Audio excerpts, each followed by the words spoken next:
നിങ്ങളെ ഒരു കാര്യവും ബാധിക്കുന്നില്ല എന്ന മട്ടിൽ എങ്ങനെ പെരുമാറാം? അല്ല, ഇത് വെറുതെ അഭിനയിക്കുന്നതിനെക്കുറിച്ചല്ല.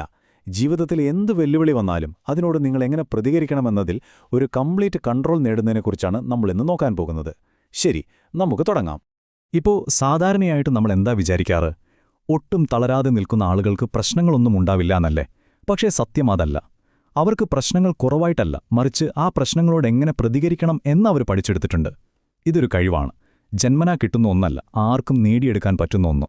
അപ്പോൾ അടുത്ത ചോദ്യം ഇതാണ്: എങ്ങനെയാണ് നമ്മുടെ ഓരോ പ്രതികരണങ്ങളെയും നിയന്ത്രിച്ച് ശരിക്കും തളരാത്ത, ഉറച്ച മനസ്സുള്ള ഒരാളായി മാറാൻ കഴിയുക?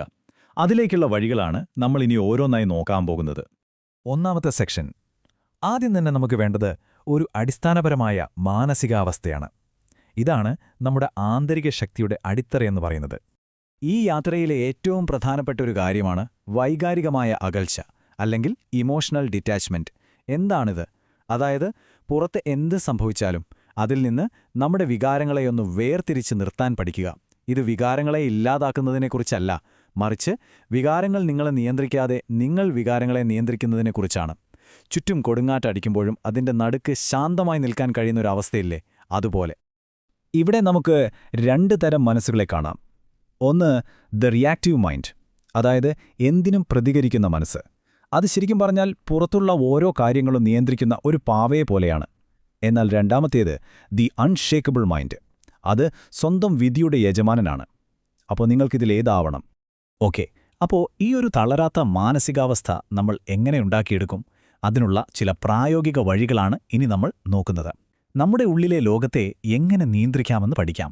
നമ്മുടെ മനസ്സിനെ ദിവസവും ട്രെയിൻ ചെയ്യിക്കാൻ ഈ 3 കാര്യങ്ങൾ ചെയ്താൽ മതി.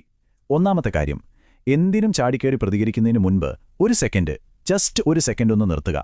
ആ ഒരു ചെറിയ ഇടവേളയുണ്ടല്ലോ, അത് വളരെ വലുതാണ്. 2, സ്വയം ചോദിക്കുക, ഈ വിഷയം ശരിക്കും എൻ്റെ ജീവിതത്തിൽ അത്ര വലിയ ഇമ്പാക്റ്റ് ഉണ്ടാക്കുന്ന ഒന്നാണോ? പലപ്പോഴും അതിൻ്റെ ഉത്തരം അല്ല എന്നായിരിക്കും. 3, നിങ്ങൾ വളരെ ശാന്തനായി പക്വതയുടെ ആ സാഹചര്യത്തെ നേരിടുന്നത് മനസ്സിലൊന്ന് സങ്കല്പിച്ചു നോക്കുക. ഇത് നിങ്ങൾ സ്ഥിരമായി ചെയ്യുമ്പോൾ അതൊരു മാനസിക കവചം പോലെ നിങ്ങളെ സംരക്ഷിക്കും. യഥാർത്ഥ മാനസിക ശക്തിയെക്കുറിച്ച് പറയുമ്പോൾ ഒരു പുഴയെ ഓർത്താൽ മതി. പുഴ അതിൻ്റെ വഴിയിലുള്ള പാറകളോട് യുദ്ധം ചെയ്യാൻ നിൽക്കാറില്ല, അല്ലേ? അതതിനെ പതിയെ ചുറ്റിയൊഴുകി മുന്നോട്ടു പോകും. അതുപോലെയാണ് നമ്മളും.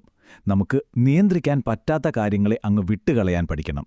പ്രതിരോധിക്കുന്നതിലല്ല, സാഹചര്യങ്ങളുമായി പൊരുത്തപ്പെട്ട് ഒഴുകി നീങ്ങുന്നതിലാണ് യഥാർത്ഥ ശക്തി.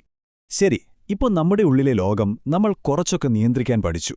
ഇനി നമ്മൾ നേടിയെടുത്ത ഈ ആന്തരിക ശക്തിയെ പുറത്തുള്ള സമ്മർദ്ദങ്ങളെയും വിമർശനങ്ങളെയും പോലുള്ള വെല്ലുവിളികളെ നേരിടാൻ എങ്ങനെ ഉപയോഗിക്കാമെന്ന് നോക്കാം.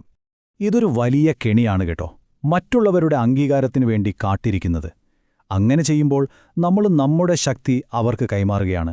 ഒന്നോർക്കുക, നിങ്ങളുടെ വില നിശ്ചയിക്കുന്നത് നിങ്ങളാണ്. മറ്റൊരാളുടെ അഭിപ്രായത്തിനും നിങ്ങളുടെ സ്വന്തം അഭിപ്രായത്തേക്കാൾ കൂടുതൽ വില കൊടുക്കരുത്. ആത്മവിശ്വാസമെന്ന് പറയുന്നത് ആരും നമുക്ക് തരുന്ന ഒന്നല്ല, അത് നമ്മൾ സ്വയം ഉണ്ടാക്കിയെടുക്കേണ്ടതാണ്. എല്ലാ വിമർശനങ്ങളെയും നമ്മൾ ഒരേപോലെ കാണേണ്ട ആവശ്യമില്ല. ശരിക്കും പറഞ്ഞാൽ അതൊരു ഫിൽട്ടർ വെച്ച് അരിച്ചെടുക്കണം. വഴിയെ പോകുന്നവരെല്ലാം നമ്മളെ വിമർശിക്കും. അത് ക്രിയേറ്റീവായിട്ടുള്ള ഒന്നാണോ, നമുക്ക് വിശ്വാസമുള്ള ഒരാളാണോ പറയുന്നത്, എങ്കിൽ തീർച്ചയായും അതിൽ നിന്ന് പഠിക്കാനുണ്ടാവും. അതല്ല, നിങ്ങളെ തളർത്താൻ വേണ്ടി മാത്രമുള്ള ഒന്നാണെങ്കിൽ അത് പൂർണ്ണമായി അവഗണിച്ച് മുന്നോട്ടു പോവുക. ഇവിടെ നമ്മൾ വികാരത്തിനല്ല, യുക്തിക്കാണ് പ്രാധാന്യം കൊടുക്കേണ്ടത്. സമ്മർദ്ദത്തെക്കുറിച്ചുള്ള നമ്മുടെ കാഴ്ചപ്പാട് തന്നെ ഒന്ന് മാറ്റണം. അത് എപ്പോഴെങ്കിലും വരും എന്ന് വിചാരിച്ചിരിക്കരുത്. അത് വരും, ഉറപ്പാണ്. അതുകൊണ്ട് അതിനെ പ്രതീക്ഷിക്കുക, അതിനുവേണ്ടി മാനസികമായി തയ്യാറെടുക്കുക. ഇതൊരു പരീക്ഷണം പോലെയാണ്. പരിശീലനത്തിലൂടെ നമുക്കതിൽ എളുപ്പത്തിൽ വിജയിക്കാൻ സാധിക്കും. അവസാനമായി നമ്മൾ സംസാരിക്കാൻ പോകുന്നത് പൂർണ്ണമായ നിയന്ത്രണം പ്രകടമാക്കുന്ന ചില തന്ത്രങ്ങളെക്കുറിച്ചാണ്. ഇവയാണ് യഥാർത്ഥത്തിൽ ശക്തി കാണിക്കുന്ന ചില നീക്കങ്ങൾ. ഒരു മുറിയിൽ ഏറ്റവും ഉച്ചത്തിൽ സംസാരിക്കുന്ന ആളുകൾ പലപ്പോഴും ഏറ്റവും ദുർബലരായിരിക്കും. അതെ, നമ്മളെപ്പോഴും വിചാരിക്കുന്നതിന് നേരെ വിപരീതമാണിത്. ബഹളം വയ്ക്കുന്നതല്ല യഥാർത്ഥ ശക്തിയുടെ ലക്ഷണം. യഥാർത്ഥ ശക്തി അത് നിശബ്ദമായിട്ടാണ് നീങ്ങുന്നത്. ശബ്ദമില്ലാത്ത തന്ത്രപരമായ ഓരോ നീക്കങ്ങളുമാണ് നിങ്ങളുടെ നിയന്ത്രണത്തിന്റെ ഏറ്റവും വലിയ തെളിവ്. നിശബ്ദതയെ ഒരു ആയുധമാക്കുമ്പോൾ ഒരുപാട് ഗുണങ്ങളുണ്ട്. അത് നിങ്ങളുടെ അടുത്ത നീക്കം എന്താണെന്ന് മറ്റുള്ളവരെന്ന് മറച്ചുവെക്കും. മറ്റുള്ളവരെ കൂടുതൽ സംസാരിക്കാൻ പ്രേരിപ്പിക്കും. അങ്ങനെ അവരുടെ ഉള്ളിലിരുപ്പ് നമുക്ക് മനസ്സിലാക്കാം. ആരെങ്കിലും നിങ്ങളെ അപമാനിക്കാൻ ശ്രമിച്ചാൽ നിങ്ങളുടെ നിശബ്ദത ആ വാക്കുകളുടെ ശക്തി ഇല്ലാതാക്കും.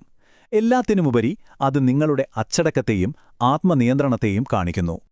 അപ്പോ പോകുന്നതിന് മുൻപേ ഒരു ചെറിയ ചോദ്യം: ഇന്നു മുതൽ നിങ്ങൾ ആരുടെ അഭിപ്രായമാണ് കേട്ടില്ലെന്ന് വെക്കാൻ പോകുന്നത് അല്ലെങ്കിൽ അവഗണിക്കാൻ പോകുന്നത്? ആ ശക്തി പൂർണ്ണമായും നിങ്ങളുടെ കയ്യിലാണ്. അത് ഇന്ന് തന്നെ ഉപയോഗിച്ചു തുടങ്ങുക.